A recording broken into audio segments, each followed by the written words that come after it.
Welcome to Choppin It Up, a podcast powered by Journey, where we talk about freight, how people got to where they are, and their career journeys, pun intended. All right, let's chop it up.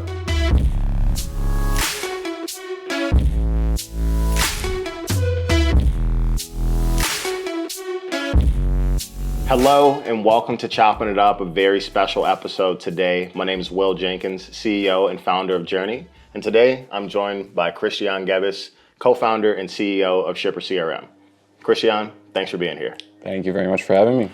Yes, sir. So I feel like since everyone now knows the news, it's important to start with the cheers to talk about my new investment in ShipperCRM and the Journey ShipperCRM partnership. Yeah, very exciting. Very excited for this. So cheers to that. That's some good stuff. Very good stuff. Yeah, man. So typically in Chopping It Up, we talk about stories, backgrounds, things like that. So I want to give everybody a little bit of a background on your story, kind of how you got to ShipperCRM, all that stuff, and then we'll dive into our partnership. So my background, I have a background in computer engineering, robotics, and AI. I went to the University of Illinois, Chicago, and I went there for about 3 years. Was doing competitive robotics, participating in national competitions like NASA's robotic mining competition down at Kennedy Space Center. And after 3 years, I decided to not continue. I always wanted to pursue building my own company. That's sick. I dropped out and I took the 15 grand for the next semester and invested it into my former business called Autobahn AI, where we built self-driving trucks. So we had two semis driving around Chicago. You could press a button like on Tesla Autopilot, essentially. And there were two trucks that we had. One was a 2020 Peterbilt 579, and the other one was a 2012 Kenworth T700. And for anybody who knows, who's on the carrier side, who's on the asset side, you know that that's probably like the worst model you could ever buy. But I didn't know any better at the time. So it came with an automatic transmission, which was not the best by any means. But anyway, so I was just effectively learning to run a trucking company.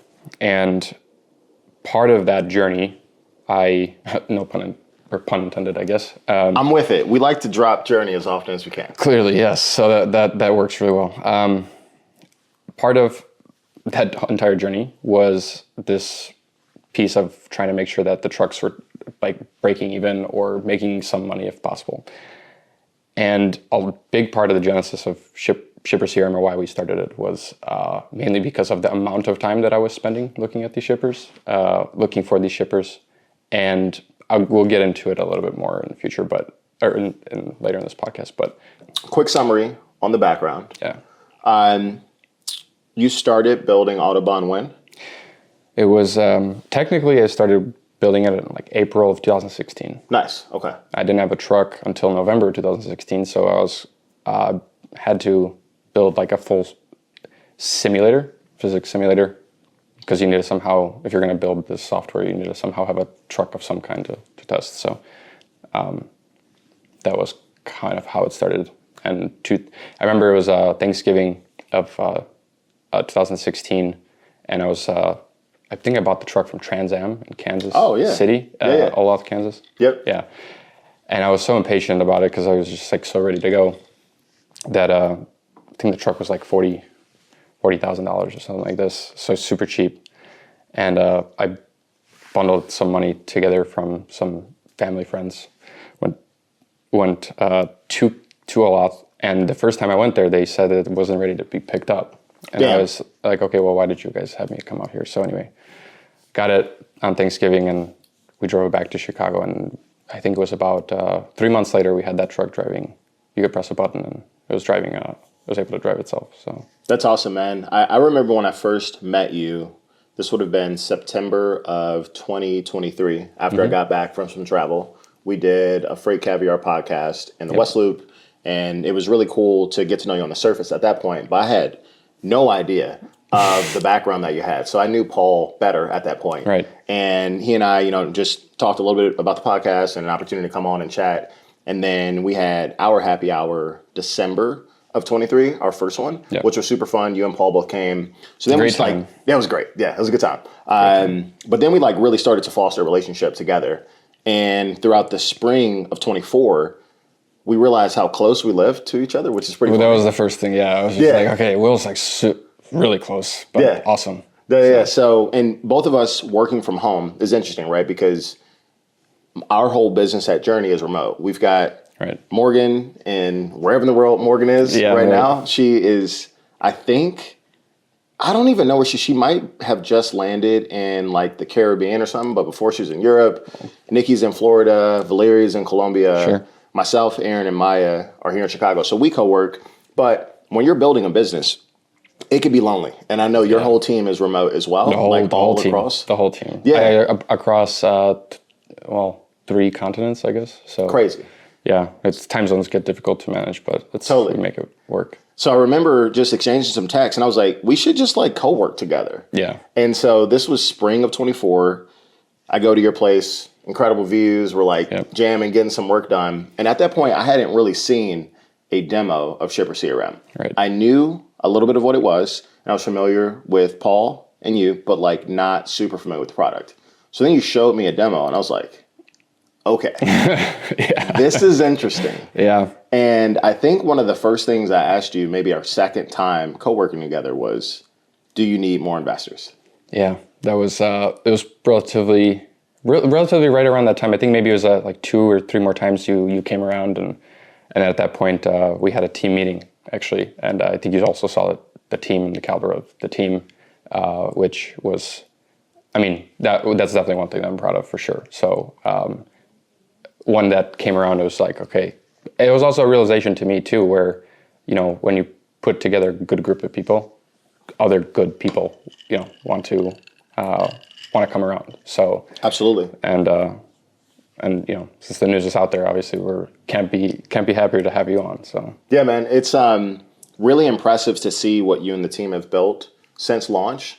Quality of the product, the quality of the people that you have on the team, also the investors that you've assembled. Right, you bring on Tim, incredible entrepreneur, has built an amazing business with the Send TMS. It's been really cool to get to know him too, and then bring on Triumph to be able to help fuel growth. Triumph Pay was a big one. Incredible, right? Yeah, and so we're like going down this list. I'm getting to know you better, spending a little bit more time with you and Paul. And then we start talking more about, okay, if Shipper CRM is going to work, right? You've already got paying customers, things are working. It matters that customers stay. Right. And so the product is a sales enablement product, right? You're doing lead research, you're helping reps get in front of the right shippers. Correct. But if they can't close shippers, or they don't know how to. Right. They're probably not going to keep paying for the product. Correct. And so one of the offerings we have at Journey is our sales training. Right. And so before we even hammered out all the stuff for the investment and whatnot, one of the original ideas was, shoot, if we're giving people access to Shipper CRM, they're paying, what if we just bundled the Journey training product along with it, give them our base level training, right, so that they're more equipped, more confident to go do that. And it's a win-win, right? Journey gets more exposure. There's more opportunities for us to help organizations. The organizations that you all serve are now better equipped to go and sell. Exactly. I remember we're like working together. I'm like, this just makes so much sense. Same thing for me, because it was very clear to me that a large part of the market, as we started doing more and more demos, that we launched in April, so almost 6 months ago. And then we really started doing, really started getting interest in demos. My week started being very difficult to manage almost. And when I would talk to a lot of these people, they don't have sales divisions. They don't have. There are a lot of really small companies, and they're more so really good operators. But they're all looking to build out the sales division, right? And so they were very interested. Everybody is obviously looking to get direct shipper contracts when possible. And they just one of the things that I observed was for sure that they would sign up with the product, for example, and they would start sending out emails.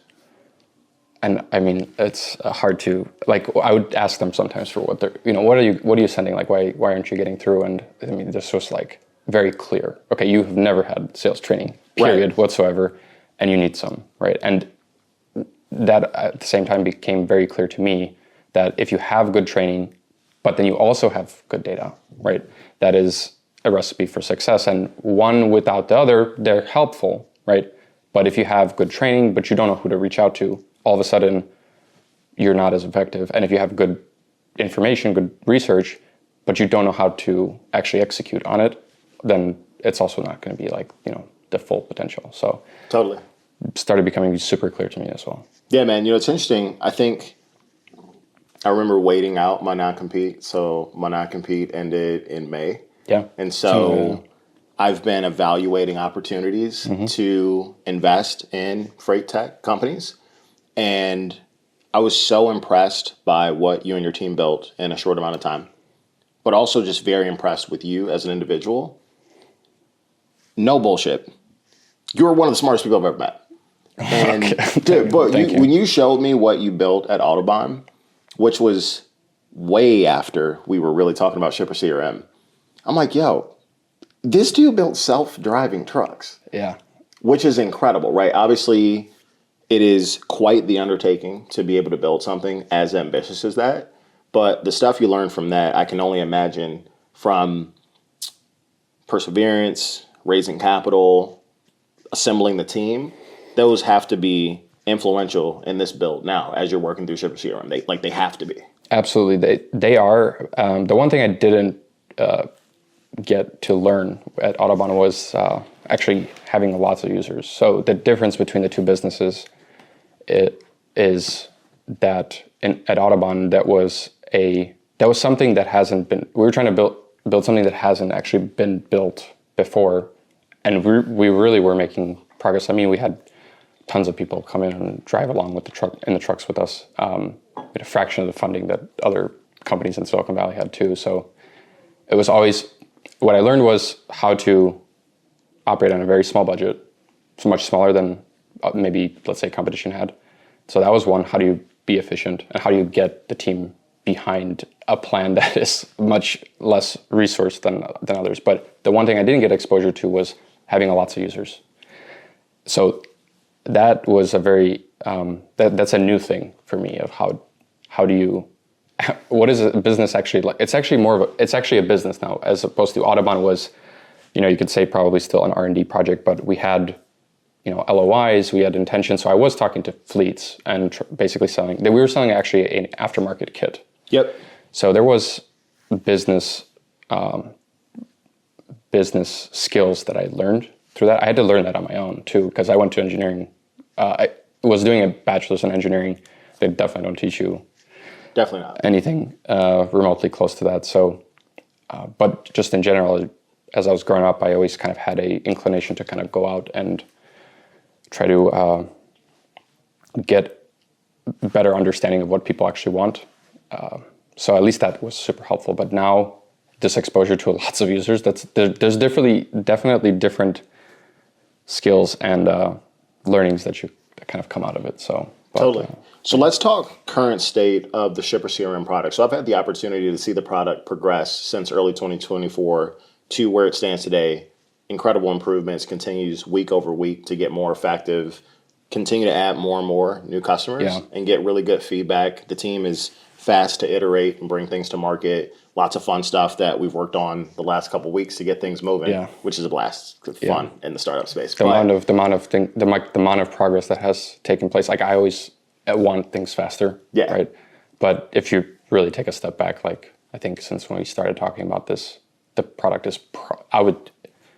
I think you said this, but it's like almost 1,000 times better than it was like a month or two ago, even. So I mean, to me, if I were considering a freight tech investment or an investment in general, I've done a lot of angel investing in organizations that I don't know a darn thing about. So I'm just on the sidelines listening to people talk about stuff. And I'm like, I don't really have the industry expertise to be able to add anything to this. You have some cool investments too. So they are cool. They're super cool. But I don't know a darn thing about how to help them operate those businesses. Sure. And then when we started getting into the nitty gritty, and we're like, all right, we're going to do this thing. The layers we've peeled back to make the product more effective for your end users, night and day difference in a positive way. And we are just scratching the surface. Yeah. So let's talk about what Shipper CRM is. So for anyone that might not be familiar, what's the product, what's it do today, and then we'll go a step further. Where do you want to see it go? Sure. So Shipper CRM is the fastest way to find the shippers you should be working with. That's basically what it's about. That's the goal in terms of value we provide to users. Now, Shipper CRM has the name Shipper CRM because on day one, there might need to be some like backstory to this, but I'll try to keep it short. Long story short, we started off as a CRM where we had a focus on freight broker CRM. And very quickly, I think within a matter of a few weeks, we realized that people don't want to necessarily bring their own data to another product. They actually want to understand what the data actually is. What time frame was this when that first started happening? You're realizing, shoot, we might have to pivot a little bit? I was in Poland at Paul's probably 2 or 3 months after we met on Twitter, or X now. And we got, I think, 4 customers to pay us $200, which was like crazy to me because that was like the first time I made like serious money on the internet. So that was awesome. First off, it was an awesome feeling that somebody was paying us for something. Right. Like, okay, there's something here. But what they were really paying us was, for was to actually figure out who the logistics managers are at shippers. We were selling to like really small companies at the time, and they didn't have a CRM. They didn't have any data that they accumulated. They just knew that they wanted to go and try to get more customers. So we said, tell us the company. What year was this that y'all? Sorry, yeah, no worries. This was 2022. Late 2022. October 31st, 2022. We incorporated the company, and then about, I would say, a few weeks after that, we realized, okay, there's actually potential to be more than a CRM here. Totally. So, made a slight pivot. Talk to me about end of 2022, end of 23, what the product starts becoming, and then where we're at today. I'm not sure if I would call it a pivot per se, because there's still a CRM in the product. It was more so a different approach to a sales platform for freight. So around the end of, the question was like, where did things go at the end of the year? Yeah. So once you all were like, okay, people are going to pay us to help them find the right people to talk to. They might not be equipped to do that. We got something here. Yeah. What do the next couple months look like as the product starts to become more and more fleshed out? Yeah. We've first started telling people, hey, you can ask us through the platform what shipper you want context for research on. And very quickly we realized when people would tell us which shipper first off, people didn't know who the shippers were. Okay, so that's problem number one that we realized really quickly. And when they would know which shipper they wanted, then they didn't know what titles existed. So everybody literally put like blind VP of logistics, and I think we had 50 requests, and it was because the default placeholder was, to give them an example, was VP of logistics. So everybody just says VP of logistics, VP of logistics. We started realizing not every company has a VP of logistics. Right. So from that point, that was later that year, 2022, and we started realizing, like, okay, we just need to do this research for these companies, tell them what shippers exist out there, and who are the potential likely logistics managers. We didn't know exactly who was the decision maker, but we saw it as very quickly as we saw it as, we'll just do the research for these companies, for these customers, and save them a bunch of time, because they don't want, especially if they're operators, they don't really want to, they don't know how to do this research first off. But if you're in the sales org, then you do, how to Google around, use maybe like a Zoom Info, which is obviously really expensive, but not everybody can afford it. So 2022, we started this offering very quickly, where you can just ask us for any of these companies. But starting 2023, we started accumulating and trying to look for what companies or shippers are out there to begin with. And very quickly, it started to become obvious to me that there was no equivalent of what the carriers and brokers have through the government, like the FMCSA, the Safer Web. There was no lookup database, standard lookup database, but for all the shippers. So you have one database that represents like the entire capacity side of the market, but you don't have a database for the other side. So it required we basically actually started from scratch, writing all the code from scratch when we realized the best thing that we could be building here is actually this database that just keeps growing of who is actually in the US supply chain. And it came at a cost, obviously, because it was delaying us from like launching. And so those were some of those learning things that came out of this, which was, one of the things that carried over from my first company was taking the cheap route and cutting corners will never work. So do it right the first time, even if it takes a little bit extra time. Make sure that you're resourced enough to be able to do that. But when I say do it right, we meant like make sure that we have one record of every company, and there is no possibility or very little possibility to create as many duplicates, because that's a big challenge of ShipperCRM is duplicate companies or small variation. One of my favorite quotes is from John Wooden, famous UCLA basketball coach, and he used to tell his team, if you don't have time to do it right, when you're going to have time to do it over? Yeah, that's a good one. Yeah, exactly. And it's like you can look at it as maybe one way in the technical sense is you call things like technical debt. So you cut corners and then you eventually have to go back and, clean up shop. Yeah, so, totally. But there's a point to it sometimes, if you want to especially prove out that the product is going to actually be purchased by customers. Mm-hmm. I think we're seeing that now, right? Yeah. So for me, it's been interesting. I'm not technical. I don't have a technical background. I understand what's going on at a high level in some of the lift, but I don't really know what it takes to go and build the stuff. What I do know is how to get people to purchase things. And I'm very, very comfortable working through challenges to go, okay, what's the best way to represent this information to get from where we are to where we need to be and make sure that's the best representation of the product for the people that are purchasing it? Absolutely. And I think we've seen a lot of that in the last month as we've worked more closely together to go, okay, that didn't work, try this. Right. Not a big development lift, just what can we do to roll our sleeves up to make sure this fits before we put all the resources into it, while constantly making improvements for the product. At the core product is a database where our brokers and carrier partners can come and find the best shippers, the people they should be working with. So we're constantly finding ways to make that more effective for them so they can spend less time looking for shippers, clicking on Google Maps, all these different things, get it faster.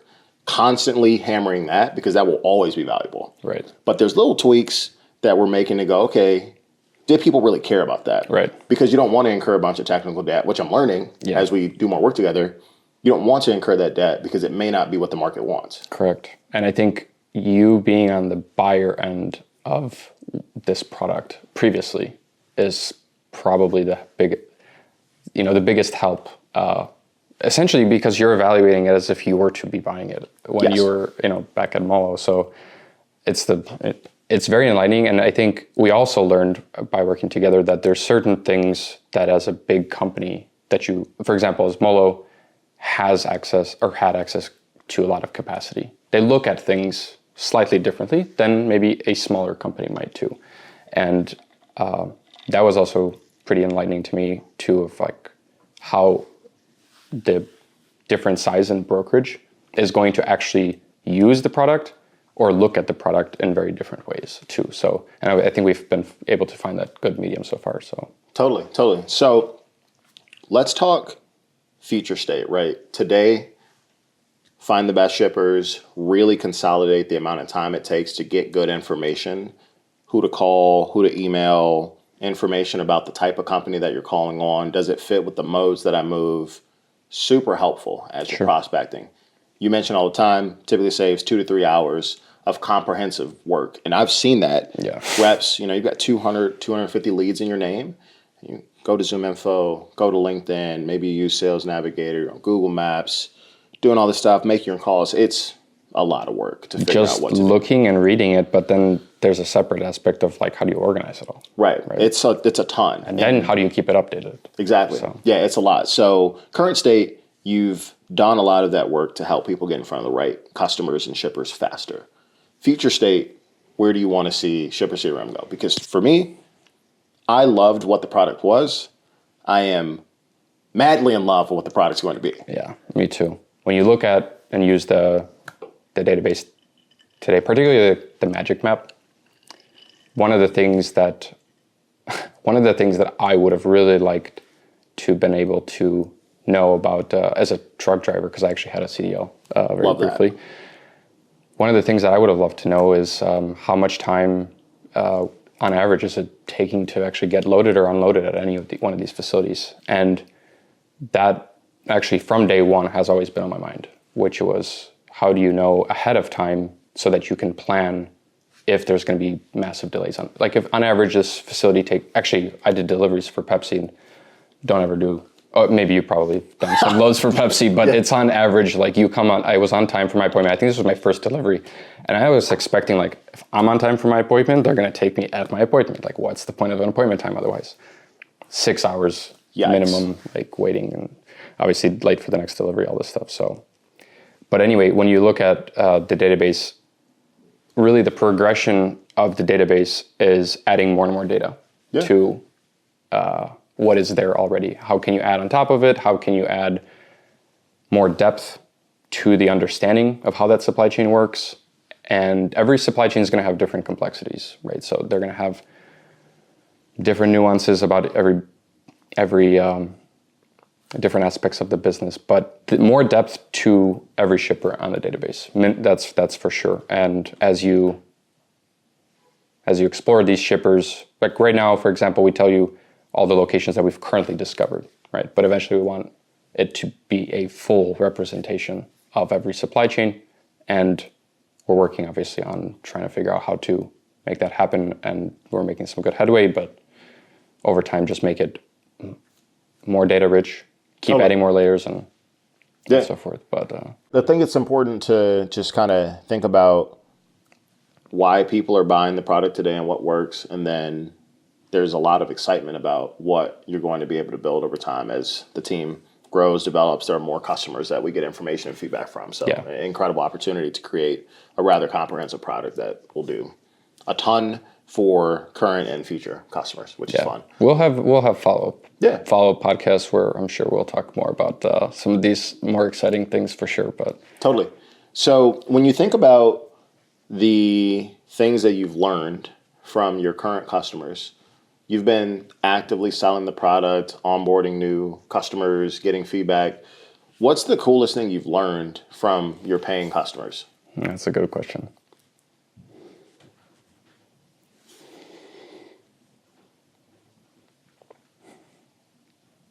I think one of the things that I've learned was, it's going to sound funny, but they're very similar to me in the sense that I was like, it's hard to want to do the manual work. And if you put in front of somebody a solution to their problems, they will they will want to work with you. Yeah. And if it's priced reasonably, they will, you all have a business. So maybe it's not that interesting of an answer, but this is the first time that there's a lot of people, signing up, as you know. There's a lot of people that have signed up to ShipperCRM, and we don't let everybody in. But I guess this actually is going to be another thing. Since we don't let everybody in, we actually have a vetting process. You have to apply to ShipperCRM, and we background check every company, every single company. Super important. And one of the things that I realized was, and I had a hunch that this might be the case in the beginning, but as an indirect effect of it. But since we've had every single person, it actually started making it more interesting to a lot of users. And not only did it start making it interesting to a lot of our existing users, but it also started making it really interesting to a lot of users that we don't yet have, or user types that we don't yet have. And that started really opening up the scope of where I thought, and I realized where this as entire product could go over time. Because if even like completely different types of customers started to become interested in this product based on just that application process, requirement alone, I kind of realized that this was going to, we should continue to do the application process. It's first off, at the end of the day, it's a database of information around logistics managers, their LinkedIn profiles and things like that. So we want to be careful. We view it as like a responsibility to connect two companies, ideally together, that are a good fit for each other, that may not have known about each other beforehand. And if we just made it a free-for-all, I feel like that would be, first off, not the right thing to do. Yeah, totally. Because there's a lot of people that don't have good business practices, Absolutely. For example. So that was part of the reason why we partnered with Highway. Highway is a great partner for us as well. And Highway has there's a lot of vetting. There's a lot of platforms out there that help with kind of tracking history of carriers and so forth. But they've been a very helpful partner with us in terms of understanding who actually is coming on to our platform. So it's huge. It's gotten to the point where I don't know exactly every single customer anymore. Right. And in the beginning, I did. Like, I knew them. I literally had their phone number in my phone. They would be, we'd be texting all the time. But it's getting to the point where that's like becoming very difficult. I still make sure to call people and personally, but it's starting to get difficult. So that's awesome, man. I think there's a lot to be said about learning from those first couple of customers and building those relationships, because they're along with your journey as well as you're building and iterating the product. Yep. They're the early adopters that see in you the same thing that you see for where the product's going. And so there's a lot of value in learning from them, and they're willing to pay, which is also super cool. Great. Which is definitely great. And you show when you show the product to our users, you've seen this now. Like, some of the users, not all of them, but some of the users very clearly can see like where this is going to go. Oh yeah. And they get as excited about it as we do, and it's pretty cool to see like when somebody actually like picks up on where this is going to go. So that's the best. Yeah. I want to talk about two things. So I want to talk about the importance of the people behind businesses, because for me, as I've made investments, this is always proven to be the most important part. And so one thing I love about you is your competitive nature and your willingness to just do the work. And I think that's a unique characteristic that most successful entrepreneurs have, because if you do not, you will not make it. Mm-hmm. There are too many hurdles, too many challenges.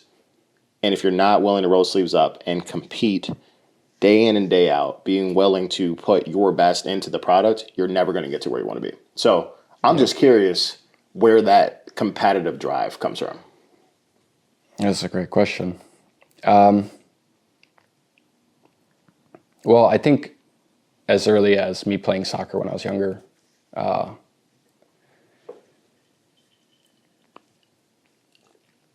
had definitely a lot of, I would say, so it comes from good parents. Shout out mom, shout out dad. Shout out mom, dad, that's for sure. What I'm saying? Yeah, definitely. And I think at the end of the day, it came definitely from like the expectation setting. Oh, yeah. So, and the time when you're younger, you don't understand some of those things, and then as you get older, you're like, wow, okay, thankfully they were pretty hard. Like, it was pretty difficult to manage at the time when you're younger, but as you get older, you start to appreciate it. So isn't it crazy? Right, when you're a kid, you're like, this is the worst. It's so crazy. And then when you get older, you're like, that was kind of important. Very important. Yeah. And it's not, should not be stated lightly. Like, it's being, I don't have kids, or we don't have kids, but like, now I know, like, there's a balance you got to manage between like not giving out trophies all the time. Yeah. To making sure that you're always pushing somebody to do more. And so anyway, that's where like the pace setting comes from, for sure. Now, at the same time, I always felt the need to make sure I find ways that I'm valuable to other people. that gives me a sense of purpose. So if I don't have a reason to go out, or like if I don't feel like I'm being of value to people, then it's harder to get out of bed in the morning and like, be looking out, looking forward to the day, essentially. Totally. But I mean, that's huge. You've got to have some inherent drive. Yeah. Because the day-to-day can get monotonous. There are going to be days where you certainly do not want to make the calls or work through the bugs. Plenty of days like that. Dude, it's not always fun. Yeah. When it's fun, it's fun. When it sucks, it sucks. Just call it what it is, right? One thing I learned from you, though, which has definitely been helpful, is if you're having any day that is going a little bit difficult, just turn to sales and start talking to customers. And all of a sudden, it's literally just like a magic cure. It's like, just talk to more customers, close more deals, and everything all of a sudden becomes much better. And so I think a big part of it, what I've learned as I also got older was, and actually my dad would even say this to me like when I was younger, it all definitely always starts in the mind. So if you tell yourself that everything's, let's say you can't do something or you can do something, that's what it will be. And if you tell yourself it's going to be a good day, it's going to be a good day too. So I love it. That it's amazing to see the fundamental lessons you learn as a young kid play out successfully as an adult building a business. So. Fortunately, I think it turned out. My parents at least say it somewhat turned out good. So I would say that it turned out well. So that's good, man. Shout out mom and dad. So. Yeah, bust up, mom and pop. We love it. Yeah. So I want to spend a little bit of time talking about the partnership, right? So we are now giving access to ShipperCRM customers. They will have access to our training database, entry-level training stuff to give people the understanding of how to cold call, write cold emails, manage their pipeline, the same stuff that we're doing in our training business today. Exactly. And like we mentioned earlier, that was one of the first things we talked about. How do we help people build their books of business more effectively to go out and add customers, which in turn is going to make them build a more successful business. So how do you look at that partnership and what it has the potential to do for the customers of yours today? Once I started learning about what the courses, the content that the courses actually had, I almost started to look at it as borderline existential for ShipperCRM to figure out how to provide it, make sure all of ShipperCRM's customers are getting that information. And really, when you look at it, like this knowledge transfer, you can say that's happening here, is coming from you, an individual who was a part of an organization from day one, building a very largely successful company on the customer sales side of things. And it's very easy for me to say to any one of ShipperCRM's customers, like, if you don't know what you're doing and you're telling me you don't know what you're doing, here's a clear blueprint of how to go in and be successful at this job.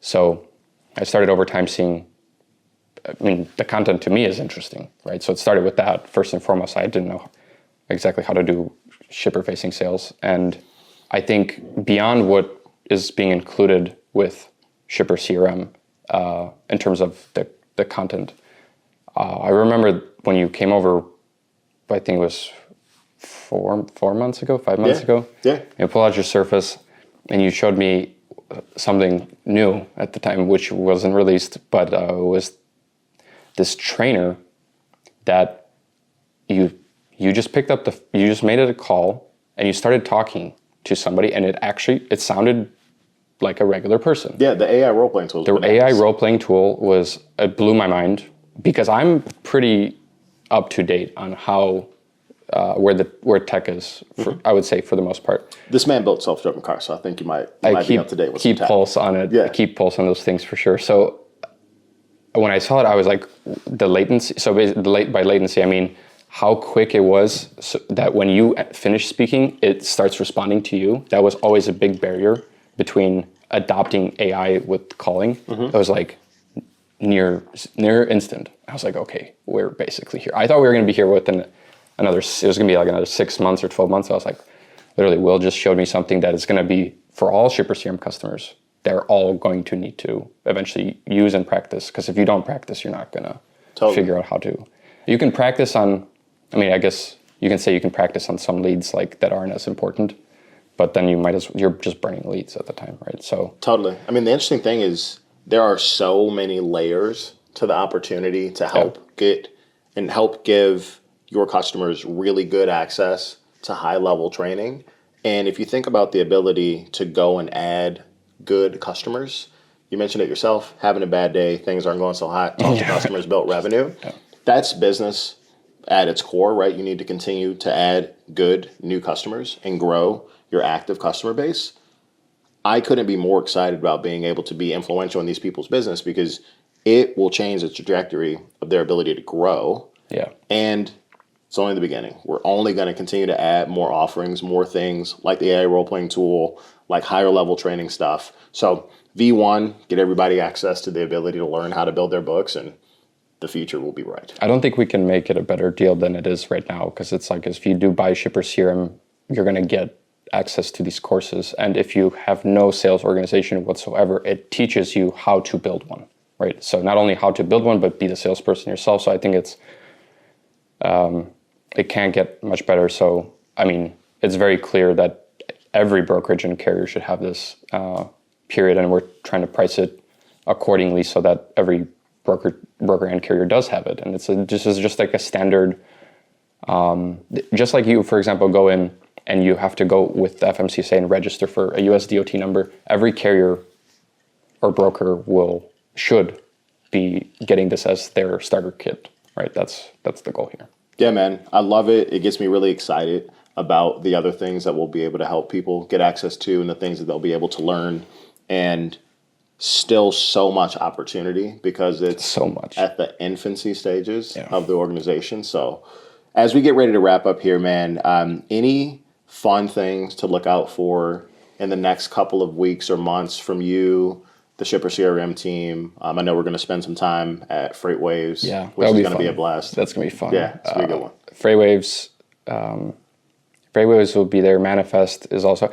I do look forward to some of the conferences.